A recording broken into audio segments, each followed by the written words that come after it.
Hi everyone, welcome to my YouTube channel. আজকে আমি তোমাদের সাথে শেয়ার করব মুড়ি দিয়ে কিভাবে পারফেক্ট মিষ্টি তৈরি করবা। তো এই জায়গায় আমি কিছু মুড়ি নিয়ে নিছি।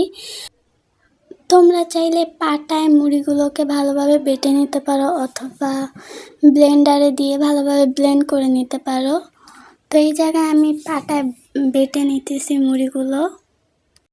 মুড়িগুলোকে ভালোভাবে বেটে নিছি। এই মুড়িগুলোকে ভালোভাবে বেটে নেওয়ার ফলে এগুলো পুরো আটার মতো লাগতেছিল। তো আমি এখন মুড়িগুলো একটা প্লেটে নিতেছি। নেওয়ার পর যাব নেক্সটে কি করতে হবে ওইগুলা করার জন্য। এখন আমি একটা পাত্রে দুধ নিয়ে নিছি, গরুর দুধ। তোমরা চাইলে প্যাকেটের দুধও ব্যবহার করতে পারো। এখানে আমি দুধগুলো ভালোভাবে চুলায় জাল করে নিতেছি। তো এই জায়গা থেকে কিছু পরিমাণ চিনি দিয়ে দেব এর মধ্যে। চিনিগুলো দেওয়ার পর ভালোভাবে নাড়াচাড়া করে নেব কিছুক্ষণ।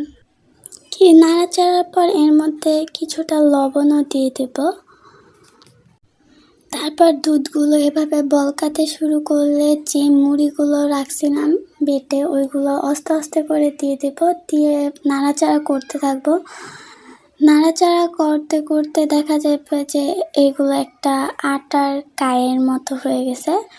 তো এগুলাকে ভালোভাবে 2 মিনিটের মতো নাড়াচাড়া করে এগুলাকে ভালোভাবে মিক্স করে নিতে হবে। তোমরা দেখতেই পাচ্ছ কীরকম হয়ে গেছে, ঠিক এরকম হয়ে যাবে, একটু আঠালো টাইপের হয়ে আসবে। তখন তোমরা কি করবা, এগুলাকে আরও বেশি একটু ভাজা ভাজা করে নিবা। তারপর একটা প্লেটে এগুলাকে নিবা। নামানোর পর চলে যাব নেক্সট কি করতে হবে। এগুলোর মধ্যে এখন আমি দিয়ে দেব কিছু পরিমাণ গুঁড়া দুধের পর একটু সোডা দিয়ে দেব যাতে এটা ভালোভাবে ফুলে ভাজার সময়। তারপর দিয়ে দেব একটা ডিমটা দিয়ে ভালোভাবে এগুলাকে মাখিয়ে নেব। মাখানোর পর এটা একটু এরকম আঠালো মনে হবে, তো সমস্যা নেই, এটা এরকমই হইব।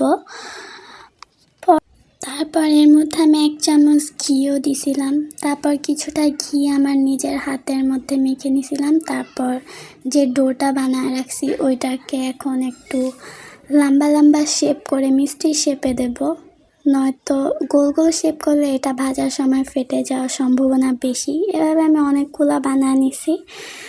বানানোর পর এখন নেক্সট এটা ভাজার জন্য রেডি হব। একটা কড়াই দিয়ে দিছি চুলায় কড়াই দেওয়ার পর এর মধ্যে কিছুটা সয়াবিন তেল দিয়ে দেব। সয়াবিন তেল দিয়ে এটা ভালোভাবে গরম হতে দিব। এটা যখন ভালোভাবে গরম হয়ে আসবে তার মধ্যে যে মিষ্টিগুলো রাখছিলাম একটা একটা করে দিয়ে দেব। তারপর মিষ্টিগুলো একটু এরকম লাল টাইপের করে ভেজে নেব। এবার আমি সবগুলো মিষ্টি ভালোভাবে ভেজে নিয়েছিলাম। তারপর একটা প্লেটে সাইড করে রেখে দিয়েছি। তারপর এখন শিরা বানাবো। এর জন্য আমি কিছুটা পানি দিয়ে দিচ্ছি একটা পাত্রে। তারপর পানিগুলোকে যখন বলকাতে থাকবে তখন এর মধ্যে আমি পরিমাণ মতো চিনি দেবো যাতে এটা ভালোভাবে একটা পারফেক্ট শিরা হয়। তারপর এর মধ্যে দিয়ে দেব 2টা এলাচ দিয়ে এখন শিরাটা তৈরি করার পালা। ভালোভাবে এটাকে 4-5 মিনিট আঁচ করে নেব। তারপর শিরাটা ঠান্ডা হয়ে গেছিল পর আমি এখানে মিষ্টিগুলো ভিজাইছিলাম। ভেজানোর পর এরকম হয়েছে। একটা তোমাদের সাথে কেটে শেয়ার করি।